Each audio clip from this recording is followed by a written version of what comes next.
When, in response to a report of a brutal murder received on the 17th of July 2022, police turned up to a house in Lee Park, Havant, South England, they immediately noticed a strong smell of bleach. The young woman who opened the door to them was wearing a dressing gown, casually smoking a cigarette, and was wholly unruffled by the loud, relentless barking that her dogs had since started doing. She appeared, similarly, to be wholly unfazed by the very visit from the police. She was calm and compliant. One imagines that the mood of this 27-year-old mother of one, Shaye Groves, was somewhat different when, only hours earlier, she stabbed 25-year-old father of two, Frankie Fitzgerald, to death in his sleep.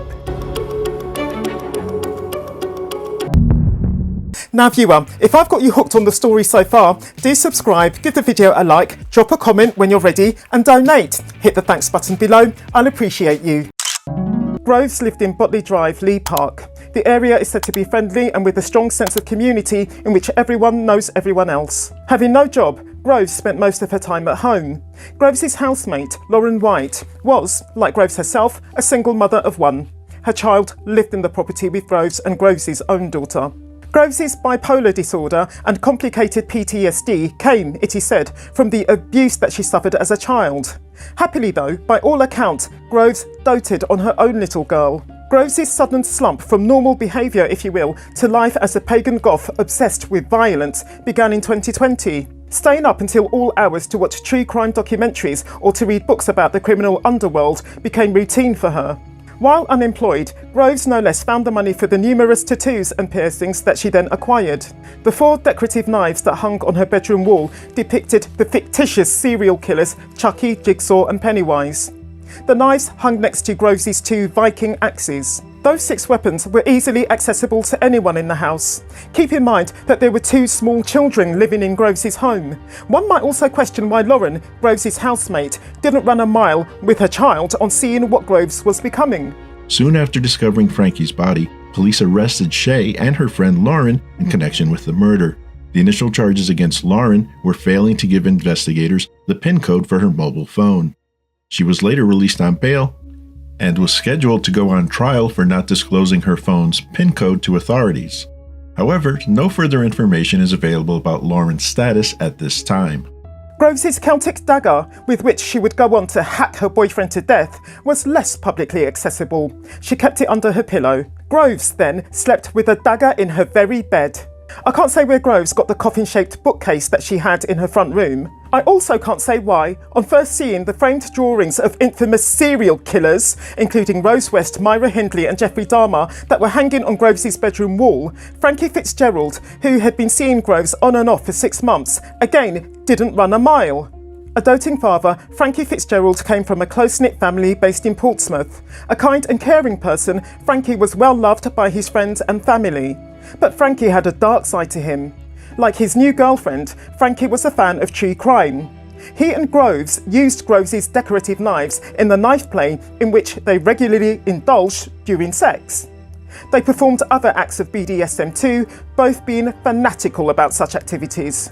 I'm under the impression though that Frankie was wholly unaware that Groves often filmed their sexual intercourse by means of the CCTV that she had had installed in her room. He and Shaye had their share of issues, as they had been dating on and off for 6 months. However, they did have a significant mutual interest: kink. They both enjoyed role play involving bondage, domination, submission, masochism, and knife play. At one point, according to court records, Shaye gave Frankie written permission to wake her up through sexual intercourse from the date of March 22nd until further notice. Prosecutors would later argue that Shaye's obsession with Frankie's performance in bed, along with the dangerous dynamic of illicit drug and alcohol use, may have played a role in the horrific events of July 17, 2022. On the 17th of July 2022, after whatever sex games Groves and Frankie had played, after whatever drink and drugs the couple had taken, and after Frankie fell asleep, Groves searched Frankie's phone. Moments later, even in his state of sleepy druggedness, Frankie blindly tried to fight off whoever had just stabbed him in the neck. The stab, however, had severed his carotid artery. As such, Frankie's fight back was decidedly short-lived. His autopsy showed that he had suffered a further 2 stabs to the neck, along with 19 stabs to the chest, 22 stabs in total.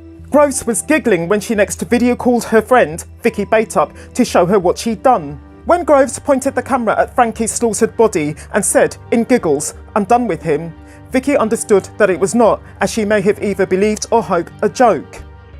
Hello? You alright? Yeah. What's going on? Sorry.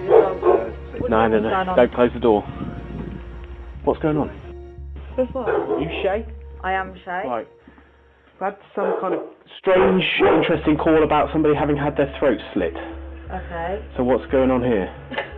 No, that's a dog, is it? my dog's, yeah. Hello? You're under arrest on suspicion of murder. You do not have to say anything, but it may harm your defence if you do not mention when questioned something which you later rely on in court. Anything you do say may be given evidence. The necessity for your arrest is for a prompt and effective investigation. Okay. What Vicky had learned from Groves before calling the police on her was that Groves had, while checking Frankie's phone, discovered that Frankie had been messaging a 13-year-old girl on Facebook. It later transpired that the girl was in fact 17. A further crucial point is that, unknown somehow to Groves, once the girl had announced that she was 13, Frankie had blocked her.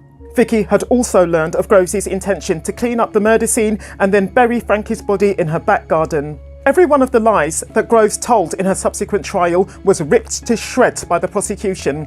Groves claimed that she had stabbed Frankie 22 times after he started attacking her. She had, in fact, had a particular video showing her and Frankie having sex edited so as to make it look as if Frankie was raping her. The thing is, the police had already seen the unedited version of the video, which of course showed that it was consensual sex, and they had told Groves so. What Frankie was meant to have attacked his girlfriend over was, I believe, her threat to expose him for sexting a 13-year-old. The prosecution had evidence, however, that Groves had behaved obsessively and threateningly towards some of her other boyfriends from the past. They also had evidence that Groves, the apparent victim, had failed to call either an ambulance or the police after killing Frankie. They had evidence, furthermore, that stabbing someone 22 times is not an act of defence but of attack. Giggling about what you've done, if you happen to have stabbed someone 22 times, also isn't the act of a victim, the prosecution additionally argued.